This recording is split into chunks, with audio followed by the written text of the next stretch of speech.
Good afternoon. Thank you for joining this conversation with the League of Women Voters of the Lower Cape Fear. We're a nonpartisan organization over 100 years old, focused on voter education. I'm Marilyn, Priddy, one of the members of the Brunswick County Voter Services team, and also the Vote 411 coordinator this year. And we'd like to welcome Mr. Camron Hankins, a Democrat running for the Brunswick County School Board. Mr. Camron lives in District 5, but here in Brunswick County, it's a county-wide race. So all voters in Brunswick County have an opportunity to vote for two of the candidates currently running. The League supports democracy, and we really feel strongly that candidates for public office should be accessible. We're having this conversation rather than a forum because we couldn't get agreement from some of the other candidates to participate this year. So we're going to have a conversation with Mr. Hankins, and tomorrow one with Dr. William Fly, also a Democrat who lives in District 3, but again, all the voters in the county can select the two school board candidates. These interviews will be posted on our YouTube channel, on Facebook, and on our website. So before we begin with our questions, Mr. Hankins, and hopefully I can call you Camron. Yes, please. Please tell us a little bit about yourself. Well, thank you so much for this forum, and thank you for this opportunity to get information to voters so everyone can be sure that an informed decision is made. My name is Camron Hankins, and I serve Brunswick County Schools as a dropout prevention coordinator. In this role, I have the opportunity to work with those who are at risk of dropping out, that we can put in necessary resources and interventions to help increase the graduation level. When we can work one-on-one with these young people, we can do all we can to ensure that they will complete high school and then try very best to prepare them with a career, a vocation that is going to help them be able to provide for themselves and their families. In this role, I have the opportunity to be able to build relationships not only with my students, but with their parents as well. So we can serve as a liaison between the school and the student to make sure that all pieces are in place, that we can help them be more successful. Oh, thank you, Camron. I understand you have children in Brunswick County schools. I do. I have two children, two sons, who are both students at Belleville Elementary.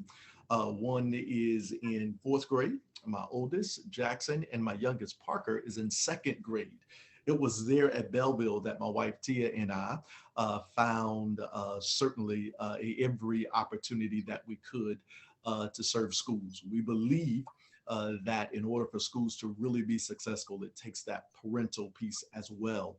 My wife has served on the board of the PTO, serving as past president and currently serving as treasurer. And I myself have served on the Parent Advisory Council. I've chaired the Parent Advisory Council for 2 years.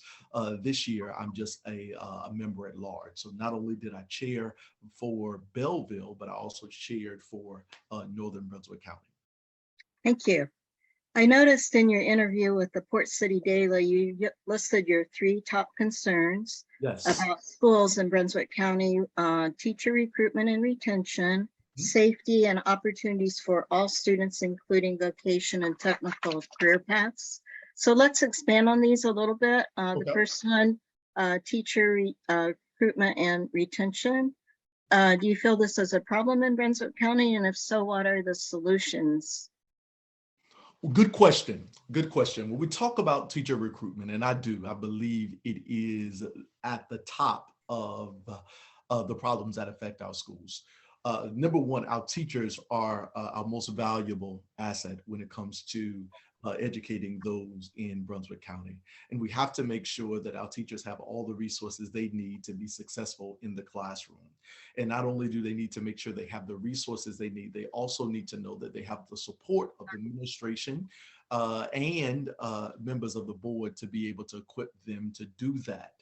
One of the problems that we have seen even prior to COVID is that there are people, there are educators who are leaving the field of education. some for plethora of reasons. But one of the reasons, especially in North Carolina, that we see educators leaving would be one of the salary. And so what we have to do is we have to make sure that we can create relationships with those who serve on county commission, that we would be able to make sure that every incentive that is available is used to help our teachers stay staffed, to help them keep those incentives, that they should not have to go to Brunswick County, go outside of Brunswick County to the neighboring counties where they would receive more in pay. And so we would do that. We would also build that, and then we would also build relationships with the DPI, because that's important as well, to make sure that the Department of Instruction is that we're on the cusp of what we need to be doing as a county to ensure that our teachers understand their value and their impact. When our board members have a relationship with our teachers, when they're in the schools, when the teachers know that they appreciate what it is that they do daily, it increases morale. Because I am an employee of Brunswick County Schools, I understand that oftentimes what our teachers need is I appreciate what you're doing. I appreciate the work that you're doing, and what can I do on my level to help assist that. And so this gives me an opportunity to be an advocate for my coworkers and my colleagues that I've seen bring the best to the field every day. Thank you. Let's move on to school safety. What are your any ideas for improving school safety in Brunswick County? Well, in Brunswick County, well, as a parent, first of all, I'll speak as a parent. I think every parent wants the same for their child as it relates to safety. You want the same child that you pick up, or that you put on the bus, or that you pick up, or that you drop off from school, the same when they return. You want to know your children are healthy. You want to know that they're safe. And you want to know that the environment that you have left them in is going to be one that is going to give them back in the same at the same rate in which you left them. And I think it's important. I think Brunswick County Sheriff Department does a phenomenal job. Within Brunswick County, there is at least one SRO placed at every school. And these SROs not only help to ensure safety, or be another buffer, if you will, to making sure that our children are safe, but they also build relationships with our students. And in those relationships, many serve as mentors, many serve as another framework within the school community to help encourage our students. I think that our SROs do a phenomenal job of being very visible throughout the day, walking the hallways, interacting with the students, that they are familiar with everyone who comes on the campus. And when someone is different, they're right there to be able to make sure that can be addressed. And so I am I feel very good about the safety measures that we've been put in place, and I look forward to maintaining that same relationship that has been a legacy, that has maintained a legacy of great performance here in Brunswick County. Okay, and real quickly, your sons, have they mentioned the SROs to you at all? Yeah. Have they run across them? Listen, our sons, the SRO at Belleville, his name is Officer O, and our sons look forward to seeing him every morning as they pull in, and throughout the day, making sure that when they see him in the hallways, that that he sees them, that they're walking tall and strong. And so it just builds such a great relationship. And that partnership between, again, the Brunswick County Sheriff Department and Brunswick County Schools, and this is an amazing one. And it is testament of what happens when the people we elect serve work together. Okay, and thank you again. The third concern that you had was having opportunities for all students, and you mentioned this briefly before, including vocational and technical career paths. Any more you'd like to say about that? That's right, because that vocational career path is so important. I think what happens is so very often is we think that every student is college ready. And just because they're not college ready does not mean that they don't have a place in society, or their gifts and their resources are not needed and can be used in a tangible way. And so what we want to do is we want to make sure that those programs receive all the funding that is necessary for our young people to be able to advance. In our current program, one of the schools that I serve in, that is the coast, we have automotives. The automotive department is great there. There is a culinary department that is phenomenal. The coast talks about careers in green energy that opens the minds of our students, to our students up. That perhaps a 4-year or 4-year university is not what you're looking for, but that also it helps offer a program that you know is going to be one that you can excel in, but to make sure everyone has opportunity to be successful, because that's the driving force of finishing, to know that what I can do when I'm finished with this is going to be able to establish me in the world and in the community. Thank you. And we have a daughter that finished college as an English major, and you gotta Yeah, love English majors. But our friends have a son that's a plumber that yeah, absolutely. he bought a house before she finished school and And, paid for it in cash. So we yeah, need it. there's And people are different. we need Right? it. Okay. Absolutely. All right. So you ranked on our Vote 411 questionnaire, and thank you for answering that, Thank you. as pre-K as very important. And can you explain why you chose that as very important rather than somewhat or less important? Our pre-K programs, pre-K is so important. It allows not only the students an opportunity to be able to be on track to start school, but it enables our teachers to be talking with those students. Uh, so many problems that may exist with the students can be seen in pre-K. We can determine what type of learner or what type of learning stages they are in as early as preschool. And so you're not getting behind creating a relationship and creating ways in which we can better serve our students in kindergarten, but in our pre-K programs, we also see that, and it also readies our students. They're already in the mindset of, I have this responsibility.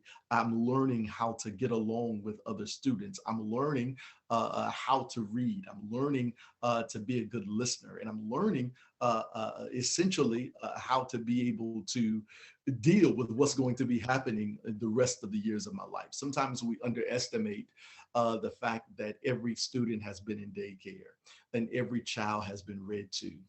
In pre-K, it allows us to make sure that we're reading to our children. It allows us to be able to detect early on learning disabilities if there are any. Okay, thank you, sir. This is related in some way because Brunswick County is growing so fast, one of the Sure. fastest counties in the nation. So how does this impact the schools? And is there any relationship you know of with the commissioners or planning board to address this growth to help the schools out? Well, one of the things about Brunswick County is it's a phenomenal place to live. I'm honored to be able to live here and raise my family here. And it kind of speaks as a plethora of things because it is such a great place to live. This should be the place where teachers should want to be, because it is such a great place to raise a family. But in the growth that we have experienced, we've got to make sure that we not just be reactive, but that we be proactive. And when we have relationships with those county commissioners and city planners, we can see what's on the radar for what we're looking at in the next 5 years, what we're looking at in the next 10 years. So we can be proactive in making sure that as we make way for this growth, that there is infrastructure in place to be able to support the growth that we so very want and that we so very need. Because when the community begins to grow and the infrastructure is all in place, and then when your schools are strong, instead of employers looking outside to be able to hire people, they'll begin to look. They'll begin to use they begin to use those who have been working in the schools, the students that have been nurtured within the community, because it's going to be those students who want to establish themselves and grow and learn here as well. So we've got to make sure that we're not just moving, that we're not responding. That we're not responding to the growth, but that we're preparing ourselves for the growth, that we're being proactive instead of reactive. Let's go ahead and meet with our city planners. Let's go ahead and see what the plan looks like in the next 5 or 10 years, so the schools will be able to act accordingly and appropriately. Thank you. And finally, well, a couple more questions. What impact do you think, just a couple, what impact has the pandemic had on students and teachers, and what needs to be done given our current situation? Well,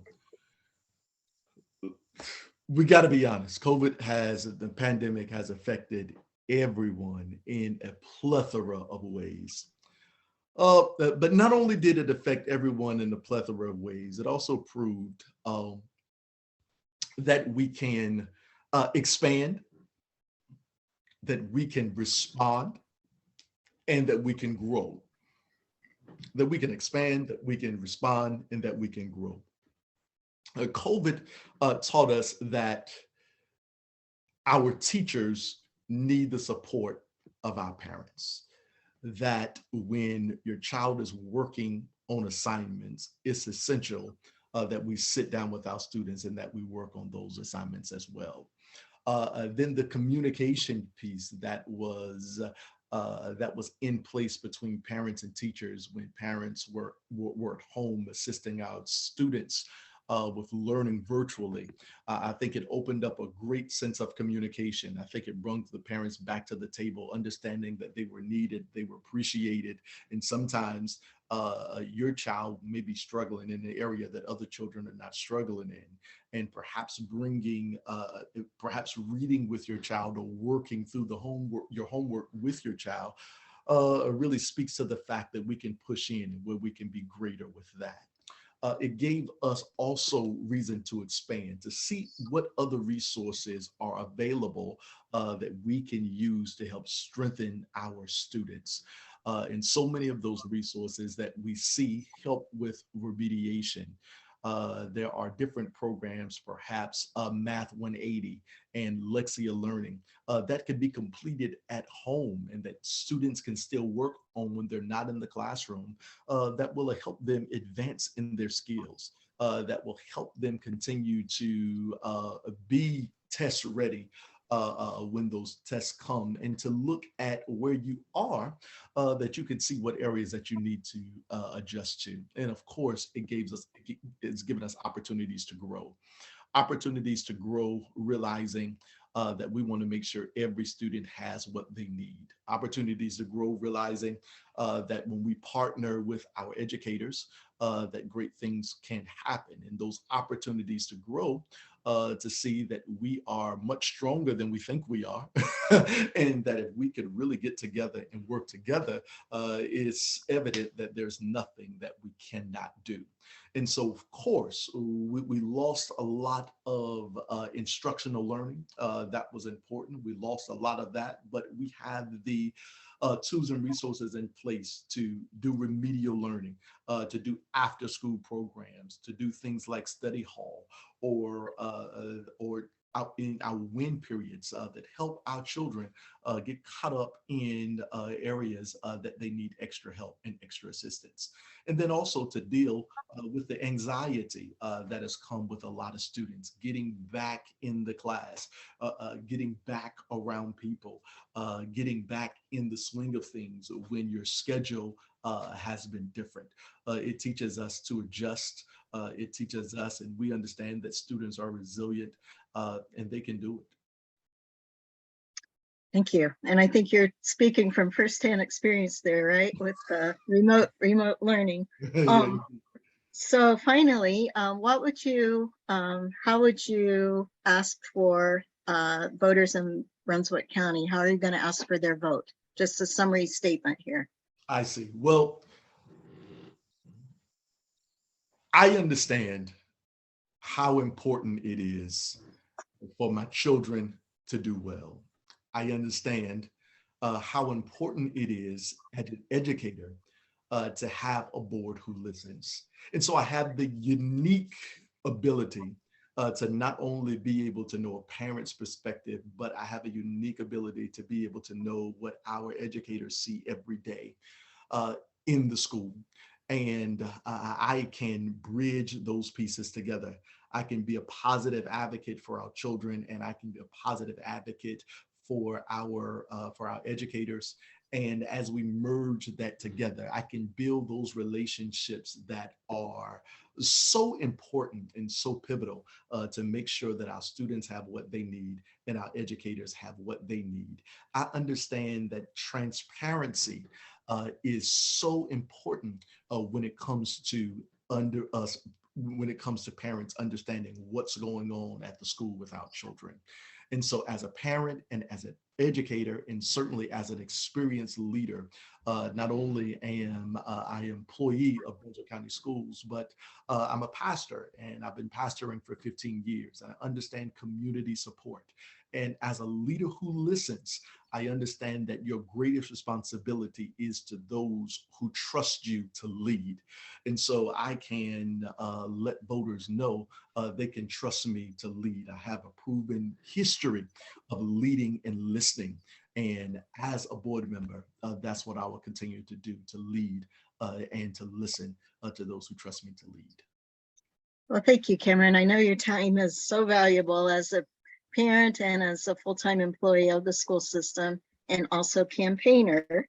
So we really appreciate taking the time. And finally, for viewers that aren't familiar with Vote 411, that's the League's website, vote411.org, where you can see Camron information as far as his website and other contact information, how he answered the other questions that we had for him.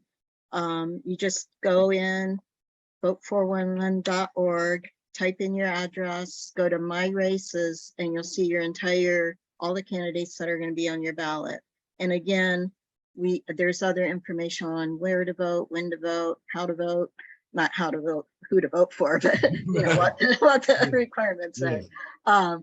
But again, thank you so much, and we really appreciate your time. Well, thank you, and thank you, Vote 411, for your time and for allowing me time and space to be able to share with voters. Okay. Have a good afternoon. Good afternoon to you as well.